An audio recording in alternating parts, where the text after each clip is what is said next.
BA first year के paper second के अंतर्गत आज हम चीफ की दावत कहानी का अध्ययन करेंगे। पूर्व में मैं आपको यह स्पष्ट कर चुका हूँ और बार बार यह तथ्य आपको बताना बहुत ज़रूरी है कि महाराजा गंगा सिंह विश्वविद्यालय बीकानेर के द्वारा बीए प्रथम वर्ष हिंदी साहित्य के पेपर फर्स्ट और सेकंड दोनों तथा सामान्य हिंदी के अंतर्गत नवीन पाठ्यक्रम आपके लागू कर दिया गया था और उस नवीन पाठ्यक्रम के अंतर्गत ही हम कहानी का अध्ययन कर रहे हैं, जिसमें हमने कहानी आज बूढ़ी काकी तक अध्ययन किया। शरणदाता भी मैं आपको उसका पूरा करवा चुका हूँ। आज हम चीफ की दावत कहानी का अध्ययन करेंगे। चीफ की दावत कहानी भीष्म साहनी के द्वारा लिखी गई है और आज़ादी के बाद के हिंदी कहानीकारों में भीष्म कहानी एक बहुत महत्वपूर्ण कहानीकार हैं, जिनकी कहानियों में बाहरी संगठन अत्यधिक सरल और स्थूल दिखाई देता है। उनकी कहानियां जो है पाठक के हृदय पर बहुत गहरा प्रभाव डालती है। प्रगतिशील लेखकों में भीष्म साहनी का बहुत विशेष स्थान है। उनके प्रमुख कहानी संग्रह भाग्य रेखा, पहला पाठ, भटकती राख, पटरियाँ, शोभा यात्रा, निशाचर, वांगचू आदि। इनकी कहानियाँ वर्ग विषमता के साथ साथ आर्थिक विपन्नता और उससे उत्पन्न जो चारित्रिक अंतर विरोध है उसका स्वर बहुत कटुता के साथ भी मुखरित हुआ है। एक नवीन यथार्थ इनकी कहानियों में है और विशेष रूप से इनकी कहानियाँ नगर जीवन और महानगर जीवन से संबंध रखती है, जिसमें मध्यम वर्ग के लोगों की जो समस्याएं, टूटते परिवार, दाम्पत्य संबंध, अच्छे बुरे का बोध, जीवन में सफलता असफलता, इन सब तथ्यों को अपनी कहानियों में वे रेखांकित करते हैं। चीफ की दावत कहानी के अंतर्गत उन्होंने नई व पुरानी पीढ़ी के संघर्ष को रूपायित किया है।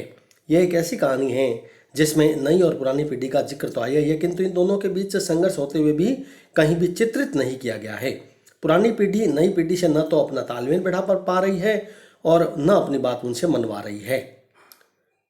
इतना ही नहीं, वह उसकी बात मान ही रही है। इस कहानी में जो माँ है वह नई पीढ़ी को अपनी बात को नहीं मनवा पाती है और उसकी जिद, आकांक्षा और वह मूल्यहीनता के समक्ष जो नई पीढ़ी है उसके समक्ष वह नतमस्तक हो जाती है। इस कहानी के माध्यम से लेखक ने हमारे सामने नए परिवर्तित समाज में पुरानी पीढ़ी पूरी तरह खप न पाने के कारण जो हताशा और निराशा होती है उनको इसका चित्रण किया है। पुराने मूल्यों को छोड़ नहीं पाती है पुरानी पीढ़ी और नए मूल्यों को पूरी तरह आत्मसात भी नहीं कर पाती। चीफ की दावत कहानी में जो माँ है वह ऐसी ही पात्र है। वह अपने पुत्र सामनाथ के घर पे फालतू सामान की तरह दिखाई दे रही है। वह नई पीढ़ी के मूल्यों और वह मानव की स्थिति को बनाए रखने का माध्यम है और बेटा जैसा चाहता है वैसा ही करता है, किंतु वैसा करने में उसका मन अंदर ही अंदर व्यथित और निराश भी दिखाई देता है। प्रस्तुत कहानीकार में भीष्म साहनी ने स्पष्ट किया है कि पुरानी पीढ़ी नई पीढ़ी के साथ अपना तालमेल बिल्कुल भी नहीं बिठा पाती है। नई पीढ़ी आज के प्रदर्शन के पीछे दौड़ रही है। हर व्यक्ति अपने जीवन की विषमताओं को छिपाकर स्वयं को दूसरों के समक्ष भव्य और शानदार रूप में हमेशा प्रस्तुत करना चाहता है। यही प्रदर्शन की भावना सामनाथ के व्यक्तित्व में दिखाई देती है। जब वे चीफ को अपने घर पर आमंत्रित करते हैं तब वे घर की साज सज्जा, रंग रोगन आदि का पूरा इंतजाम स्वयं करते हैं। उनके प्रदर्शन की प्रवृत्ति इतनी बढ़ जाती है कि उन दोनों पति पत्नी को माँ अपने सजे सवरे घर में एक बदनुमान दाग की तरह दिखाई देती है और सामनाथ सारी तैयारियां होने के बाद अपनी पत्नी से अंग्रेजी में पूछता है माँ का क्या होगा। तब उनकी पत्नी बहुत सोचने के बाद उन्हें उनके सहेली के घर भेजने का प्रस्ताव रखती है और सामनाथ इस प्रस्ताव को अस्वीकार करते हुए कहता है माँ से कहें कि जल्दी खाना बनाकर शाम को ही अपनी कोठरी में चली जाए। मेहमान कहीं 8 बजे आ जाएंगे। इससे पहले वह अपना काम सब निपटा लें। इसके बाद माँ के खर्राटों की समस्या उत्पन्न होती है। तब सामनाथ कहते हैं तो इन्हें कह देंगे अंदर से दरवाज़ा बंद कर लें, मैं बाहर से ताला लगा दूंगा, या माँ को कह देता हूँ अंदर जाकर सोए नहीं बैठे रहें और क्या। इतना ही नहीं, माँ की साज सज्जा वेशभूषा की भी विशेष व्यवस्था करते हैं ताकि सजे संवरे रूप में वह दिखाई दे। घर का सारा फालतू सामान अलमारियों के पीछे, पलंगों के नीचे छिपाया जाता है ताकि घर व्यवस्थित और साफ सुथरा दिखाई दे। प्रदर्शन की भावना इन वाक्यों में अपनी चरम सीमा पर दिखाई देती है। यह माँ का झमेला ही रहेगा। फिर उन्होंने अंग्रेजी में अपनी स्थिति से कहा कोई ढंग की बात हो तभी कोई कहे, अगर कोई उल्टी सीधी बात हो गई तो चीफ को बुरा लगेगा और सारा मजा जाता रहेगा। तो इस कहानी में नई पीढ़ी की जो मूल्यहीनता है, अपने जो अभिभावक संरक्षक माता पिता के प्रति जो असम्मानजनक व्यवहार है उस पर करारा व्यंग्य लेखक के द्वारा किया गया है। कहानी में गंभीरता से विचार करें तो एक बात स्पष्ट होती है कि नई पीढ़ी ने पुरानी पीढ़ी का विरोध तो कर दिया, किंतु अपनी ओर से नए स्थायी मूल्य वह स्थापित नहीं कर पाती है। यही मूल्यहीनता इस कहानी में सामनाथ के माध्यम से व्यक्त किया गया है। हमने पूर्व में जो प्रेमचंद की बूढ़ी की कहानी पढ़ी तो उसमें भी हमने देखा कि किस तरीके से उसके भतीजे बुद्धिराम और उसकी पत्नी जो रूपा है उसका हृदय परिवर्तन होता है। चीफ की दावत में ऐसा नहीं है। मैंने पूर्व में आपको स्पष्ट कर दिया कि प्रेमचंद आदर्शोन्मुख यथार्थवादी जो कहानीकार हैं, जबकि भीष्म साहनी पूरी तरीके से यथार्थवादी कहानीकार है और यथार्थ में भी वे बिल्कुल नवीन यथार्थ को प्रस्तुत करते हैं। वहाँ किसी भी पात्र का हृदय परिवर्तन हमें दिखाई नहीं देता है। इस कहानी में मूल्यांवेषण का प्रयास भी नहीं है। नई पीढ़ी को मूल्यों की तलाश में भी नहीं जा रही है। वह अपनी स्वार्थी भावनाओं के कारण, हृदयहीनता की स्थिति के कारण वह हमेशा मूल्यहीनता की स्थिति में ही रहती है। अपने वर्तमान परिवेश से में कोई भी नए मूल्य न तो अर्जित करते हैं और न उनमें वैसा करने की कोई प्रवृत्ति दिखाई देती है।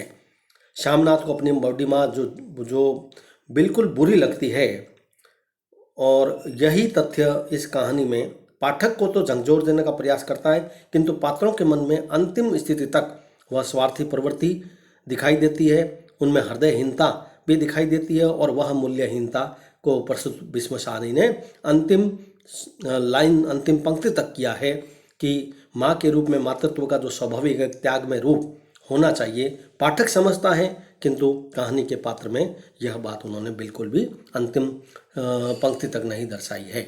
उनमें वही स्वार्थ के अंधेपन, हृदयहीनता, औपचारिकता, इन सब चीज़ों को ही कहानी में उन्होंने चित्रित किया है।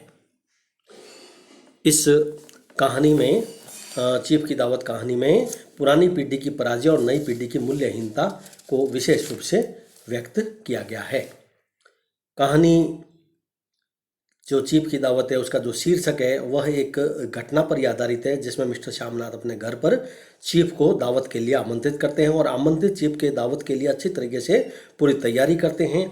और श्यामनाथ के घर चीफ का निमंत्रित व्यक्ति के रूप में आना और आगमन, उससे उत्पन्न जो स्थितियां हैं उसका यथार्थ चित्रण कहानीकार के द्वारा किया गया है।